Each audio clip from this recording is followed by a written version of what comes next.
Hey folks, welcome back to True Crime Stories, where we cover the most thrilling true crime stories. Before we get going, don't forget to leave a like and subscribe for me. Thanks. And now let's get into today's story. Welcome to our deep dive. Mm. You know, this one's gonna be pretty interesting. We're going to Crescendo. It's this like really pretty town in the Appalachian foothills, and they're about to have their yearly music festival, Mm-hmm. and it gets overshadowed by this like crazy. Can you imagine all these like talented musicians are getting together, ready to share their music with everyone? Yeah, it's like the scene is set for this huge celebration of music, right? But then, like, right under the surface, you have all these dark secrets kind of like bubbling up. Yeah, And it reminds us that even in like the most beautiful and harmonious places, bad things can still happen. absolutely. And those bad things kind of echo through Victor Lang's life. He was this like 22-year-old violin prodigy, and they found him dead in his house. Yeah, just days before the festival. It's crazy. And at first, everyone thought it was like an accidental overdose. Yeah. Just a really sad ending for this young musician who was probably dealing with all the pressure of like the music industry. Right. But the deeper we go, the more we find out that Victor's life was full of these like complicated relationships and secrets, almost like his music. Yeah, the police, they closed the case initially because they thought it was an overdose. Right. But there were just these like little details that didn't add up and they made them take a second look. Oh, really? Like what? Well, the toxicology report, it showed high levels of prescription drugs in his system like they originally thought, but when they did a later analysis, it showed traces of this really rare drug, like something you couldn't get That- legally. So someone wanted him quiet for good. Yeah, and that's what makes you wonder, Yeah. was this really like a suicide or was Victor like a victim of something much worse? Definitely. It sounds like we're dealing with something way more complicated than just an overdose. Like someone went through a lot of trouble to get that drug. Yeah, for sure. So let's talk about Victor. He's from a rich family, but all that money couldn't get him what he really wanted, Mm. like a real connection with people. Right, he was like a lost soul in a way. Yeah. And music became his way of like expressing all these feelings that he couldn't put into words. Exactly. His music was really powerful. Like it was haunting and you could feel all this emotion in it. Wow. And it like really resonated with the audience. But behind all those beautiful melodies, Victor was hiding something. What was he hiding? Well, he was adopted and he kept that a secret his whole life. Yeah. It adds like another layer of complexity to He everything. really does. I wonder if anyone even knew about his adoption and if they used it against him. That's a great question, and it's something that comes up again and again during the investigation. And as we look closer at the people in Victor's life, we start to see this web of relationships all tangled up with jealousy, ambition, and hidden motives. This just keeps getting more and more interesting. So did everyone in Victor's life like benefit from his music in some way? In a way, yeah. They all had something to gain or lose depending on whether he succeeded or failed. Yeah. So let's start with Eliza Hart. Hmm. She was Victor's mentor. Right. Yeah, she was a famous composer herself. She saw how talented Victor was and took him under her wing and kind of showed him the ropes of the music world. That's so cool. But wasn't her career like fading at that point? Yeah, it was. And some people were saying that she was just using Victor to try and get her own fame back. That's messed up. The relationship was pretty complex. It was a mix of genuine mentorship and maybe some unhealthy ambition. Yeah. How can you tell the difference sometimes? Right. I mean, Eliza really did care about Victor's success. She was always pushing him to be better, but was that just her way of trying to control him? That's a good question. It's like, where do you draw the line between helping someone and taking advantage of them? Exactly. Especially in a field like music where everyone is always Yeah. competing with each other. And speaking of competition, we can't forget about James Corvin. Oh, yeah, he's a big part of this story. So he was like a failed prodigy himself, right? He was. And he just watched as Victor became more and more successful while his own dreams were falling apart. It made him so bitter. He would write these awful things about Victor online. Really? Like what kind of things? Just really scathing critiques of Victor's performances. I mean, it was way more than just constructive criticism. It was like he was personally attacking Victor out of jealousy. Oof, that's harsh. But a lot of people use the internet to vent their frustrations. True. But with James, it felt different. It was like this deep-seated resentment that he just couldn't let go of. So do you think he was capable of doing something worse than just writing mean things online? Like, could he have actually hurt Victor? It's possible. To figure that out, we need to take a look at the physical evidence. Remember that rare drug they found in Victor's system? Yeah. That suggests that someone planned this out very carefully. That's true. So it wasn't just a spur-of-the-moment thing. Exactly. And that's what makes you wonder, who had the resources and the motive to get their hands on a drug like that? Right. And this is where it gets really interesting. Do you remember that unfinished piece of music Victor was working on? The one they found in his studio. Yeah. It had this note attached that said, "The truth is in the melody." Oh, yeah, I remember that. So it turns out those weren't just like random words. When musicologists looked at the composition, they found all these coded messages hidden in the music.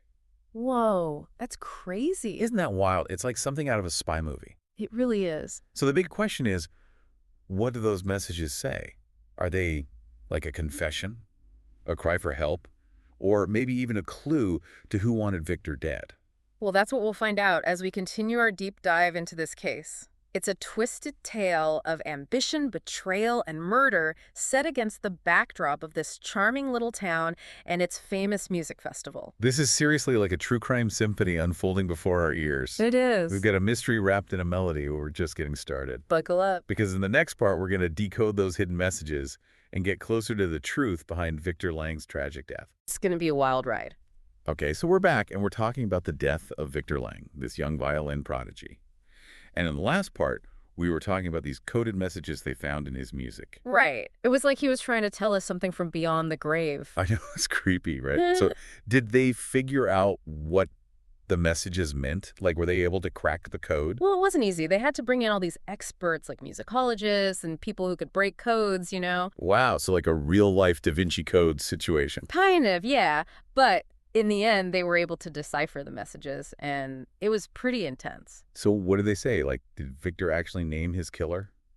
Well, not exactly. It wasn't like a straight-up confession or anything like that. Yeah. But the messages did give us some really valuable insights into Victor's state of mind, like in the days before his death. Oh, really? What kind of insights? Well, they revealed that he was really scared and that he felt like someone was out to get him. Wow, so he knew something was wrong? Yeah, he did, and he was trying to tell us. That's so sad. Did he mention any names in those messages? Like anyone specific? He didn't actually say any names, but there were certain phrases and like musical themes that seemed connected to specific people in his life. Interesting. Like who? Well, for example, there was this one recurring theme about betrayal and manipulation, and that really reminded the investigators of Victor's relationship with Eliza, his mentor. Right. The one who was so invested in his success. Exactly. Yeah. So it makes you wonder, was she really trying to help him, or was she just using him for her own gain? Yeah, she's starting to look kind of suspicious. She is. But we can't forget about James either, Victor's rival. Oh, right. The guy who was posting all those nasty things about him online. Yeah, him. The coded messages also mention stuff about envy and sabotage, which totally fits with James's behavior. Yeah, he definitely had it out for Victor. But could he have actually poisoned him? Well, that's the million-dollar question, isn't it? Yeah. It's like we have all these little pieces of the puzzle, but we can't quite see the whole picture. Right, so how do we figure out who actually killed Victor? Well, Detective Monroe, the lead investigator on the case, decided to focus on the interview transcripts. Oh, okay, so she's looking for clues in what people said. Exactly. And when she really started digging into those conversations, she noticed all these interesting little details, like the way people talked about Victor and the things they did or didn't say. This is getting juicy. So let's start with Eliza. Mm-hmm. What did she have to say about Victor's death? Well, she was obviously devastated when she heard the news, but there was something about her grief that seemed a little off. Like what? It was almost like she felt guilty about it. Really? Why would she feel guilty? Well, she admitted that she had been pushing Victor really hard. And she wasn't afraid to admit that. Nope. In fact, she actually said that she saw Victor as a way to revive her own career, since hers was kind of fading away. Wow. That's a pretty big confession. I mean, it definitely sounds like she was using him. Right, and when they asked her about the coded messages, she got really defensive. Oh, did Yeah, she kept saying that she only ever wanted the best for Victor, and that her intentions were pure. Do you think she was telling the truth? Well, it's hard to say, but there was something about the way she said it, like she was holding something back. I see. So she's definitely still a suspect. Oh, absolutely. And then there's James. Right? The jealous rival? Yeah. What was his story? Well, he was pretty much what you'd expect. He denied having anything to do with Victor's death. Yeah, of course he did. And he said that all that stuff he wrote online was just him blowing off steam just venting his Well, you frustrations. believe him. Not really. I mean, his words were way too vicious to just be harmless venting. It's true. Plus, when they started asking him specific questions about what he was doing in the days leading up to Victor's death, he got all evasive and started contradicting himself. So basically everyone in Victor's life was lying about something. Pretty much, yeah. Like they all had these secrets they were trying to protect. Exactly. And that's what made this case so difficult to solve. Detective Monroe knew that the truth was out there somewhere, but it was buried under all these layers of deception and lies. So how did she even begin to untangle this web of secrets? Well, she knew she had to find a way to get these people to crack, to get them to reveal what they were hiding. And how did she do that? Well, that's what we're going to talk about in the next part. The investigation takes a dramatic turn as the Crescendo Music Festival gets underway.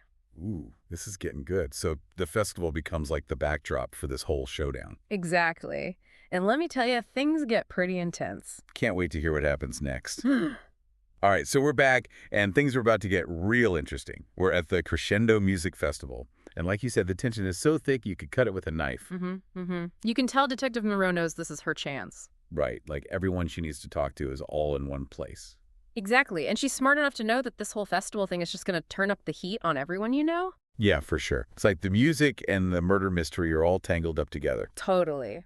And Monroe figures that with everyone on edge, someone's bound to crack under pressure. And she's not wrong. So what happens? Who loses it first? Well, during one of the performances, they have this Q&A afterwards. Okay. And wouldn't you know it, James ends up in the hot seat. He is the guy with the online rants. Oh, man. This is going to be good. Oh, it is. So they start asking him all these questions, right? About his issues with Victor, his posts online, everything. I bet he loved that.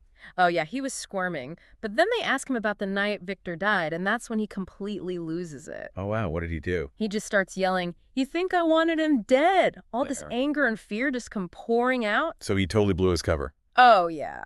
But even though he admitted to hating Victor, he never actually confessed to killing him. Right, because remember there was that rare drug involved. Exactly. So while this outburst shows us just how jealous James was, it doesn't really prove he poisoned Victor. So are we back to square one? Not quite, because here's where it gets crazy. Remember Eliza? Victor's mentor. Yeah, she's been watching all this go down, right? And she can't hold it in anymore. What do you mean? She stands up, points right at James, and just lets him have it. "You tormented him. You sent him those awful messages and poisoned his spirit." Whoa, she really went off. She did. And it makes you wonder, what's her deal? Is she just sticking up for Victor, or does she have something to hide to? Right. It's like now she's a suspect, too. Yeah, she is. And then you remember those coded messages in Victor's music? Well, it turns out they don't actually mention Eliza by name, Okay. but they do talk about a really controlling person in Victor's life, someone who was using him and pulling the strings. Uh-oh. So it could be Eliza. It could be. And now, with all this tension at the festival, Detective Monroe decides to play her trump card. What's that? She announces that they've traced the rare drug back to a specific pharmacy. And guess who was a regular customer at that pharmacy? Eliza. No way. Wait. Suddenly, the sweet, supportive mentor everyone thought they knew is the prime suspect. Wow. That's crazy. But why would she kill him? She was the one who helped him become successful. Right. It doesn't make sense at first. But as they dig deeper, they start to see a different side of Eliza. What do you mean? Well, it turns out she was really desperate to get her own career back on track, and she saw Victor as her chance. So she was using him. Yeah. And as Victor started to become more independent and successful, Eliza felt like she was losing control. Oh, I see. It's like she snapped. Yeah, and in her mind, she thought she was doing the right thing, like she was protecting Victor from the cruel realities of the music world. Wow. But her actions had devastating consequences.